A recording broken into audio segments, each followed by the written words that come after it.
What would you do if the woman you planned your future with turned your life into her entertainment? That's what happened to me. I'm Adrian Cole, 33, I run a gym, I value discipline, and one careless night at a concert changed everything. My girlfriend, Vanessa, stood on a stage of thousands and shouted that her best friend, Ryan, was taller, stronger, and better than me. The crowd laughed. I felt something inside me snap, only it wasn't anger. It was clarity. I realized I'd been living in someone else's script, a supporting actor in her drama. So I made a choice. If she wanted a show, I'd give her an ending she couldn't stage manage. Adrian Cole was 33, a man who had spent the better part of his adult life turning sweat into success. He wasn't born into privilege. His father worked construction, his mother managed double shifts at a diner, and Adrian grew up learning that nothing was ever handed to him. That mindset shaped him. By the time he hit his early 30s, he owned a thriving gym in a mid-sized American city. His members respected him, not only because he trained them hard but because he embodied the discipline he preached. For Adrian, loyalty, patience, and honesty weren't buzzwords, they were the framework of his life. Vanessa Reed, 31, was nearly his opposite. She was magnetic, unpredictable, and always searching for the spotlight. Where Adrian preferred structure, Vanessa craved chaos. Nights out, rooftop parties, spontaneous weekend trips, these were her fuel. To her, stability felt like stagnation, and drama was proof she was alive. She thrived on attention, and if it wasn't coming from Adrian, she had no problem pulling it from whoever was available. Even that meant Ryan Brooks. Ryan was 32, tall, good-looking in the way that made people forgive his arrogance, and forever skating on the line between bad boy and washed up. He and Vanessa had a messy romantic history, on-again, off-again hookups blurred into a friendship that never quite severed. To outsiders, Ryan was Vanessa's best friend, but Adrian saw what most didn't, the lingering tension, the unresolved energy. It wasn't paranoia, it was obvious. 6 months earlier, Adrian had put it on the table. One evening over dinner, he told Vanessa straight, "If we're serious, Ryan needs to be in the past." She'd laughed, waved her hand, and promised, "It's nothing, baby. You're the one I want." The words were sweet, but they were just that, words. Ryan never disappeared. He was at birthdays, at casual hangouts, on her phone late at night with jokes and inside references Adrian wasn't part of. Adrian tried to hold on to trust. He wanted to believe that stability, patience, and love would eventually outweigh Vanessa's need for constant sparks. He convinced himself that if he just endured the jabs, the comparisons, and the little games, she would one day see the value in what they had. But the cracks were widening. Vanessa had a habit of turning her teasing into public sport. She'd compare Adrian's discipline to Ryan's fun at parties, make little comments about how Ryan understood her in ways Adrian didn't, and then brush it all off as harmless jokes. People laughed, Adrian forced a smile. Inside, though, he felt the pressure building. He wasn't naive. He knew patience had its limits. But deep down, Adrian clung to hope that his love could anchor her, that eventually she'd stop chasing storms and appreciate the calm he offered. He didn't know it yet, but the night of the concert would shatter that illusion forever. Adrian had planned the night for weeks. Vanessa loved live music, and when her favorite band announced a tour stop in their city, he decided to go all out. He bought VIP tickets, front row access, backstage passes, the whole package. To him, it wasn't just about the music, it was about creating a memory together, something that would remind Vanessa how much he valued her. When the night arrived, he handed her the tickets like a magician revealing his final trick. Her eyes lit up, and for a moment Adrian thought he'd finally done it, finally reached her in a way that would matter. They dressed up, drove downtown, and walked into the packed arena, the sound of thousands of fans buzzing with anticipation. For a brief moment, it felt right. But then Adrian saw him. Ryan. Leaning casually against the VIP bar, drink in hand, smirk plastered across his face as if he belonged there. Adrian's stomach tightened. Vanessa's gasp was too rehearsed, her, "Oh my God, what are you doing here?" too light. This wasn't a coincidence. Adrian knew immediately, she had invited him. Throughout the concert, The betrayal became harder to ignore. Ryan slung his arm around Vanessa's shoulder, whispered in her ear, made exaggerated jokes at Adrian's expense. Instead of pulling away, Vanessa leaned into it, laughing, touching Ryan's hand, acting as though Adrian's presence was secondary. Strangers around them could see it. A couple behind them even exchanged awkward glances, sensing the tension. Adrian forced himself to stay calm. He told himself to endure, to not cause a scene. But inside, his chest burned. The breaking point came halfway through the show. Vanessa, short as she was, complained she couldn't see the stage. Before Adrian could react, Ryan crouched down, offering his back. Vanessa squealed, hopped on, and Ryan hoisted her above the crowd. And then it happened. Arms outstretched, Vanessa shouted into the roar of the music. "He's taller, stronger, way better than my boyfriend." The crowd erupted in laughter, some cheering as though it were part of the entertainment. To them, it was a spectacle. To Adrian, it was the knife finally twisted. He stood there, frozen, watching the woman he loved humiliate him publicly. The kind of moment you don't forget. But instead of exploding, Adrian did something no one expected. He smiled. A small, controlled smile. Then, without a word, he turned and walked away. The concert thundered on behind him, but Adrian felt only silence. Later that night, Vanessa called, her voice thick with tears and indignation. She accused him of being controlling, of overreacting, of not knowing how to take a joke. When Adrian tried to explain how deeply she had crossed the line, she dismissed it, twisting the blame onto him. To her, his hurt wasn't valid, it was weakness. That was the moment everything crystallized. Adrian realized he hadn't been her partner, he had been her placeholder. A prop in her theater of drama. She didn't want love, she wanted an audience. And Adrian had had enough. He decided it wouldn't end with a breakup or a quiet exit. No, this betrayal demanded clarity. If Vanessa wanted to play games, Adrian would rewrite the rules. He wouldn't shout, he wouldn't fight. He would expose the truth so thoroughly that she could never spin it again. For the first time in months, he felt calm. The humiliation had burned away the last of his doubt. Now, all that remained was resolve. I didn't act like a man possessed. I acted like someone who had finally stopped pretending he didn't see the pattern. The humiliation at the concert didn't send me into a blind rage. It sharpened me. I made a list, calm and clinical, the kind of list you'd expect from a coach planning a comeback. This is what followed. Step 1. Cut the access.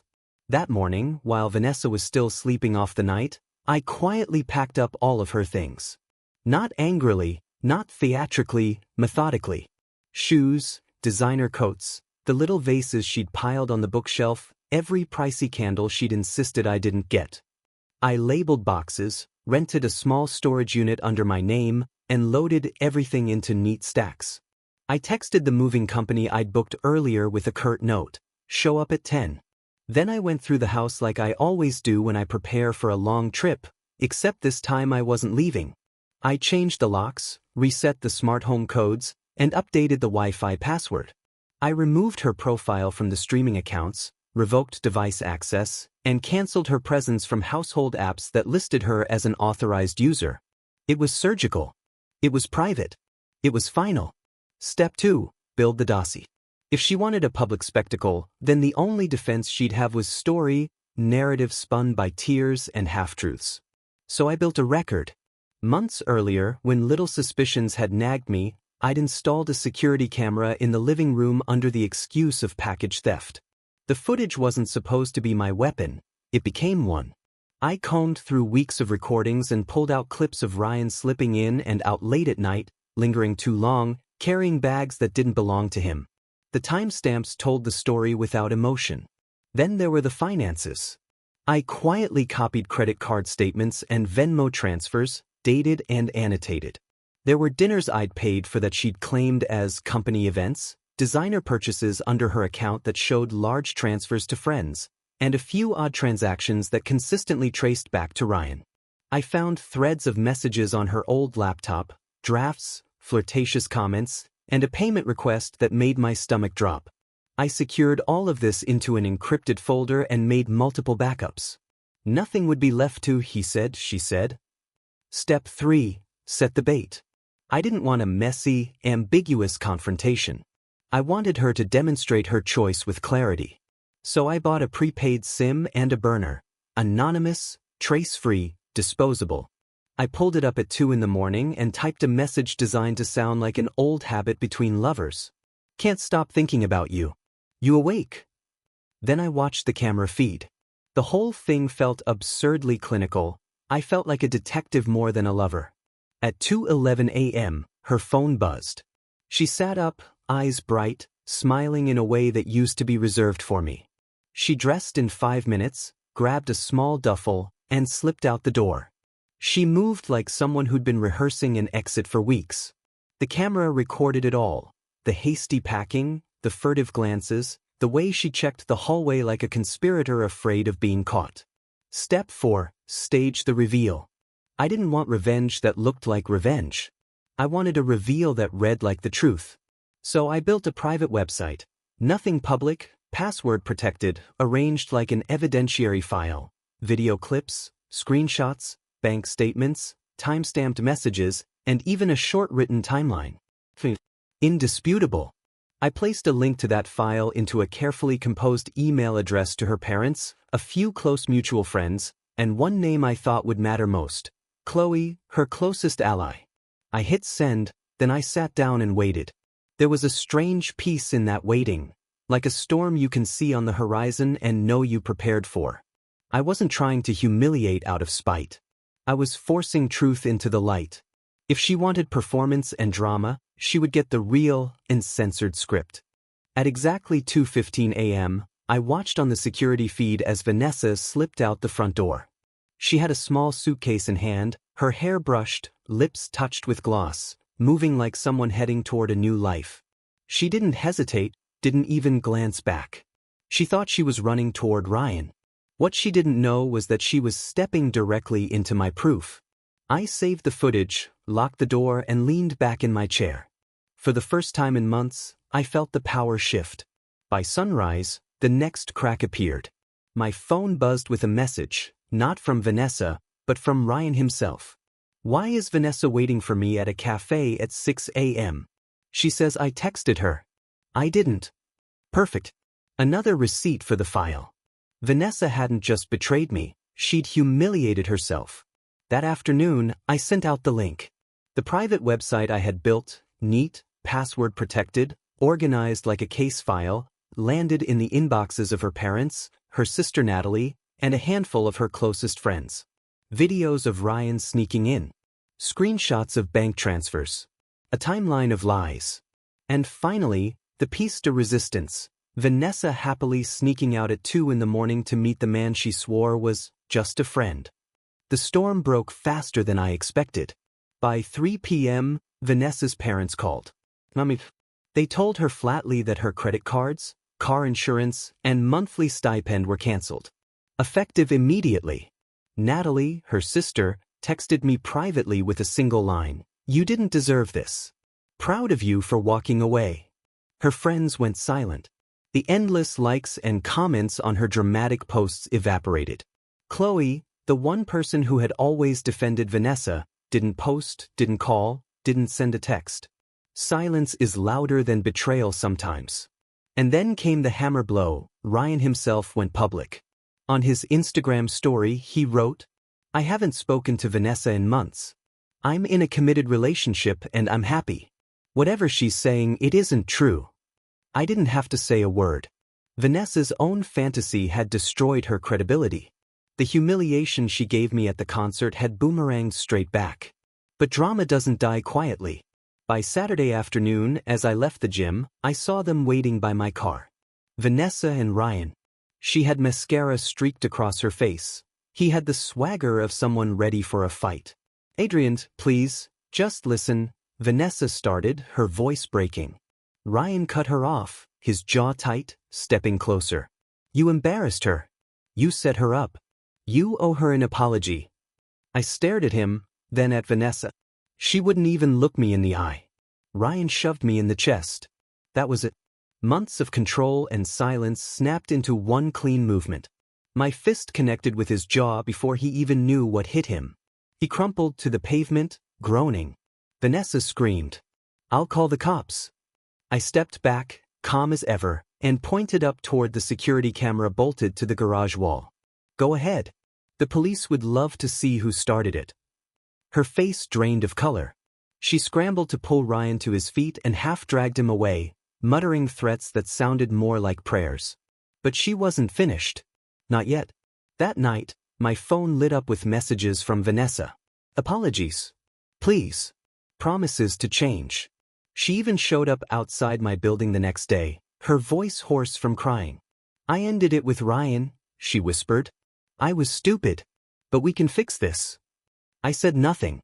Then came her last play, the one that turned desperation into comedy. She looked me in the eye, trembling, and said, "If you love me, you'll apologize to Ryan. For hitting him. He was just protecting me." I laughed. I couldn't help it. Months of betrayal, lies, and humiliation boiled down to me apologizing to the man who helped her humiliate me. "The only person I'll ever apologize to," I told her, voice steady, "is myself. For wasting time on you." Her tears stopped instantly, replaced by rage. But it didn't matter anymore. I closed the door. That was the end. In the span of 48 hours, Vanessa had lost her relationship, her financial support, her credibility, and the illusion of control. I walked away lighter, sharper, and finally free. The truth had done the work for me. In the weeks that followed, everything I had predicted unfolded like clockwork. Vanessa and Ryan, who once flaunted their closeness like a badge of superiority, couldn't hold their facade together once the truth was exposed. They imploded in the most fitting way possible, a loud, ugly public argument at a downtown bar. People filmed it, posted it, and by morning the clips were circulating among the very same crowd that once laughed when Vanessa mocked me at the concert. Ryan's charm couldn't survive the scrutiny. His reputation sank almost overnight. Friends distanced themselves, gym buddies stopped training with him, and even the girl he'd been dating before Vanessa cut him off. Whatever power he thought he had evaporated in the bright light of reality. As for Vanessa, her life shrank. She moved back into her parents' home, stripped of the independence she had always flaunted. Without her family's financial cushion, she took an uninspiring office job, clocking in and out of a gray cubicle instead of living the glamorous, attention-fueled lifestyle she once craved. The drama, the spotlight, the endless validation. Meanwhile, my world expanded. My gym grew stronger, with new clients arriving each week. I poured my energy into building something that mattered, and for the first time in a long time, I felt free. More importantly, I met Emily, a teacher who valued honesty, kindness, and stability. With her, there were no games, no comparisons, no drama. Just laughter, respect, and peace. It was everything Vanessa could never give me, and everything I hadn't realized I deserved. Looking back, I realized that the revenge wasn't in the punch I landed on Ryan or the website I built. Those were simply stepping stones. The real victory was clarity, the moment I stepped out of Vanessa's chaos and let the truth consume her on its own. Because betrayal has a way of self-destructing. You don't need to scream, beg, or cling. You just need to step back and let reality do the work. So here's the truth I carry forward. The greatest revenge isn't anger, it's clarity. Betrayal destroys itself when the truth comes out. And once you've seen the truth for what it is, you never have to play the fool again. That was my story, a girlfriend who believed betrayal was just another game, and the revenge that showed her games always end in ruin. But now, I want to hear from you. Have you ever experienced betrayal that cut so deep it changed the way you see people forever? How did you handle it? Did you walk away quietly, or did you make sure the truth came out? Share your story in the comments below. You never know who might need to hear it. Your words could help someone else find the strength to take control of their own situation. And if you want more raw, unfiltered cheating stories, stories about justice, revenge, and the lessons we take with us, don't forget to hit that subscribe button and turn on the notification bell. I drop new episodes every week. Because remember this, betrayal doesn't last. The truth always surfaces, and when it does, The strongest people rise above it.